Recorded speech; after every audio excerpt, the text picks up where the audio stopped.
Greenland के मुद्दे पर टैरिफ लगाकर के डोनाल्ड ट्रंप ने यूरोप से युद्ध का ऐलान कर दिया है। ट्रंप की टैरिफ वाली धमकी के बाद अब यूरोप के देशों, खासतौर पर फ्रांस ने ट्रंप को बड़ी वार्निंग दे दी है। इन देशों ने एक साझा बयान में कहा कि ट्रंप ने अगर टैरिफ लगाया तो अमेरिका से यूरोप के रिश्ते बुरी तरह से बिगड़ जाएंगे और फिर हालात बहुत खराब हो सकते हैं। इसमें साफ है कि ग्रीनलैंड के मुद्दे पर फ्रांस, जर्मनी और ब्रिटेन अब युद्ध की तैयारी में लग चुके हैं।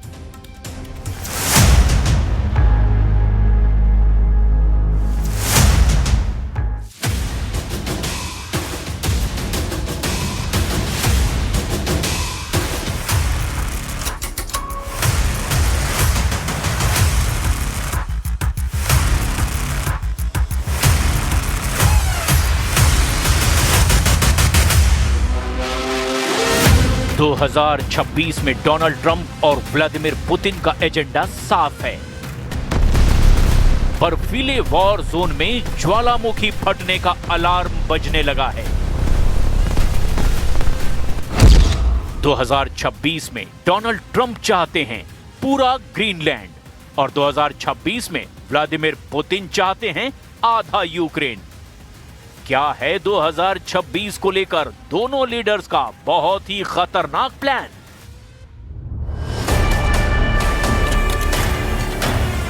तो 2026 की शुरुआत में ही ट्रंप और पुतिन के इरादों को देखकर पूरा यूरोप घबरा गया है।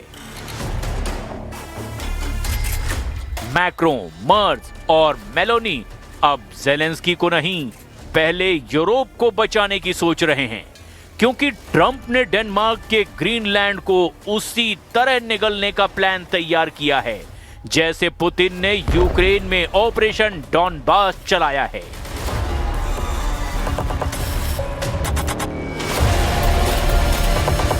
यानी साफ नजर आ रहा है कि ट्रंप अब 3.5 यूक्रेन पर कब्जा करना चाहते हैं।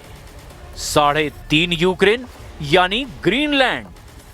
यूक्रेन के पास जितनी जमीन है उससे 3.5 गुना बड़ा है ग्रीनलैंड। दोनों के नक्शे देखकर समझा जा सकता है कि ट्रंप का ऑपरेशन ग्रीनलैंड क्यों 3.5 यूक्रेन के बराबर कहा जा रहा है। यूरोप के सबसे बड़े देश यूक्रेन का इलाका 6,03,000 वर्ग किलोमीटर से भी बड़ा है। इसके मुकाबले में ग्रीनलैंड का इलाका 21,66,000 वर्ग किलोमीटर से भी ज्यादा है। और ये आंकड़े देखकर यूरोप बहुत घबराया हुआ है, क्योंकि ग्रीनलैंड को हटाकर खुद यूरोप का इलाका 40 लाख वर्ग किलोमीटर है।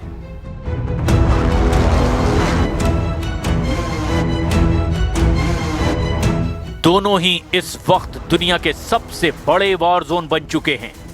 यूक्रेन में लड़ाई जारी है, वहीं ग्रीनलैंड की खामोशी कब बहुत बड़े युद्ध में तब्दील हो जाएगी, इसकी आहट डोनाल्ड ट्रंप के बयानों में मिल रही है। यूक्रेन को यूरोप के हाल पर छोड़ चुके डोनाल्ड ट्रंप ने अपना पूरा फोकस अब ग्रीनलैंड पर कर लिया है और वो उसे किसी भी सूरत में अब हासिल करना चाहते हैं। We need Greenland from the standpoint of national security, and Denmark is not going to be able to do it, I can tell you that.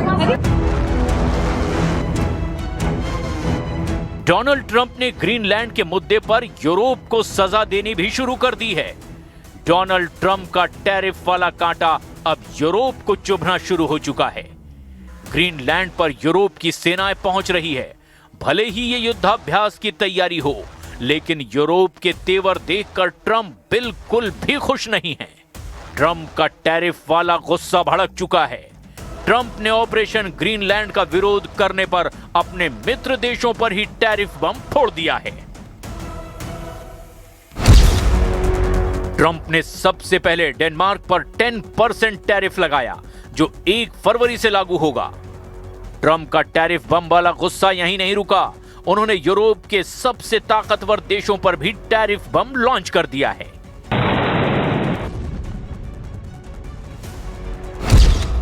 Donald Trump ने फ्रांस, जर्मनी और ब्रिटेन पर 10% टैरिफ लगा दिया है और ये तीनों देश यूरोप को चलाते हैं।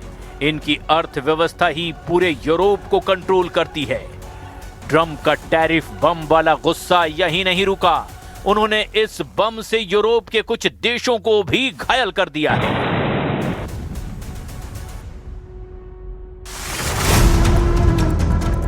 डोनाल्ड ट्रंप ने नॉर्वे पर 10% टैरिफ लगाया है, स्वीडन पर लगाया है, नीदरलैंड्स पर लगाया है और फिनलैंड पर भी 10% टैरिफ जुर्माना लगा दिया है।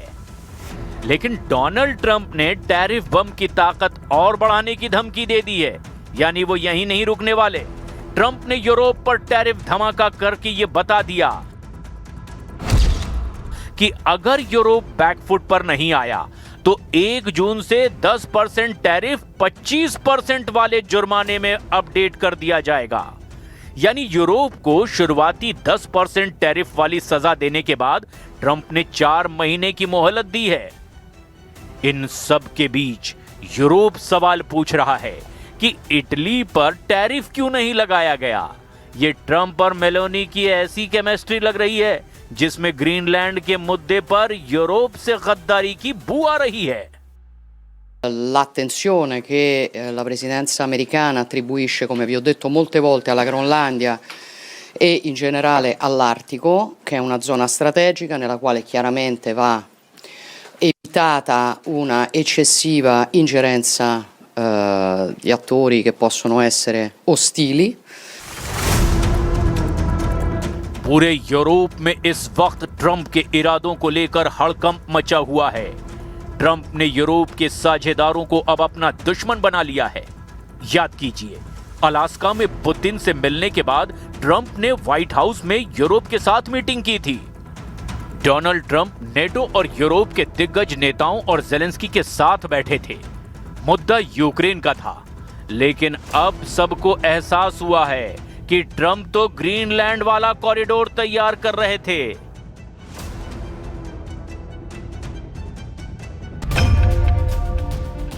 अब ट्रंप को मैक्रो, मर्ज और स्टारमर से बड़ी टक्कर मिल रही है। ये तीनों लीडर अपनी सेनाएं ग्रीनलैंड भेज रहे हैं। युद्धाभ्यास के साथ ये लीडर ग्रीनलैंड को बचाने की बात कर रहे हैं, लेकिन क्या ये अमेरिका से टक्कर ले पाएंगे? सवाल ये है कि यूक्रेन में रूस के युद्ध के खिलाफ आक्रामक रहने वाली जॉर्जिया मेलोनी क्या कर रही हैं? यूरोप के बड़े देशों में इटली भी शामिल है, लेकिन वहां की प्रधानमंत्री जॉर्जिया मेलोनी ग्रीनलैंड के मुद्दे पर बैकफुट पर दिखाई दे रही हैं। ट्रंप ने इटली पर टैरिफ भी नहीं लगाया है।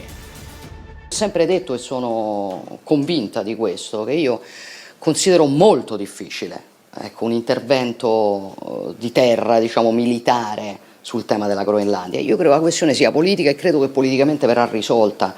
E verrà risolta chiaramente anche, secondo me, anche con un impegno maggiore di tutti gli alleati su un'area che è strategica. Meloni वो लीडर हैं जो यूक्रेन के युद्ध में पुतिन के खिलाफ फ्रंट फुट पर रही हैं। पुतिन के युद्ध को लेकर मेलोनी ने हमेशा जेलेंस्की का साथ दिया। वो यूरोप को बचाने वाली महिला लीडर के रूप में उभरी हैं। लेकिन अब ग्रीनलैंड के मुद्दे पर अमेरिका को टक्कर देने की बात आई तो इटली की प्रधानमंत्री का कदम यूरोप से गद्दारी माना जा रहा है। ग्रीनलैंड में आर्कटिक एंड्योरेंस युद्धाभ्यास के लिए यूरोप की सेनाएं पहुंची है। तब इटली ने इस युद्धाभ्यास में शामिल होने से ही इनकार कर दिया है। मेलोनी ने साफ कहा कि ग्रीनलैंड का हल सेना नहीं निकाल सकती।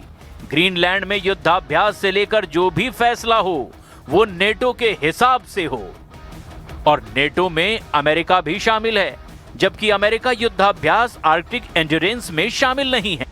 La NATO ha già scritto nei propri documenti che oggi l'Artico è strategico, quindi sta già rispondendo a una domanda politica di un problema che esiste. Quindi gli alleati stanno ragionando all'interno di questo contesto e io ritengo che diciamo, il dibattito vada fatto all'interno della NATO anche per... Europe के हालात बता रहे हैं कि America का Greenland वाला formula अब Putin के यूक्रेन वाले फॉर्मूले से भी ज्यादा खतरनाक बन चुका है, क्योंकि यूक्रेन में चल रहे युद्ध को लेकर तो पुतिन की डिमांड सिर्फ डॉनबास और आसपास के इलाकों की है, लेकिन ट्रंप तो पूरा का पूरा ग्रीनलैंड हड़पना चाहते हैं। और इसीलिए कहा जा रहा है कि ट्रंप अब किसी भी कीमत पर ग्रीनलैंड को कब्जाना चाहते हैं। तो सवाल यह है कि ट्रंप ने इस फॉर्मूले को आखिरी शक्ल देनी कब शुरू की। 15 अगस्त 2025 को अलास्का में हुई पुतिन और ट्रंप की मीटिंग में ग्रीनलैंड फॉर्मूले को मंजूरी मिली। इसमें एक तरफ पुतिन को 50% यूक्रेन देने पर ट्रंप राजी हुए और दूसरी तरफ अपने लिए ग्रीनलैंड का टारगेट चुना। क्या इसी मीटिंग में यह फैसला हुआ कि यूरोप जब यूक्रेन में फंसा होगा तो दूसरी तरफ ट्रंप ग्रीनलैंड पर कब्जा कर लेंगे? ट्रंप का 2026 का एजेंडा साफ नजर आ रहा है। पुतिन आधे यूक्रेन पर कब्जा करना चाहते हैं तो ट्रंप 3.5 यूक्रेन पर नजर गड़ाए बैठे हैं। एक बार फिर देखिए ट्रंप का 3.5 यूक्रेन वाला समीकरण। यूक्रेन के पास जितनी जमीन है उससे 3.5 गुना बड़ा है ग्रीनलैंड। दोनों के नक्शे देखकर समझा जा सकता है कि ट्रंप का ऑपरेशन ग्रीनलैंड आखिर क्यों 3.5 यूक्रेन के बराबर कहा जा रहा है। यूक्रेन को पुतिन की कैसी मार पड़ी है, यह समझने के लिए यह धमाका देखिए।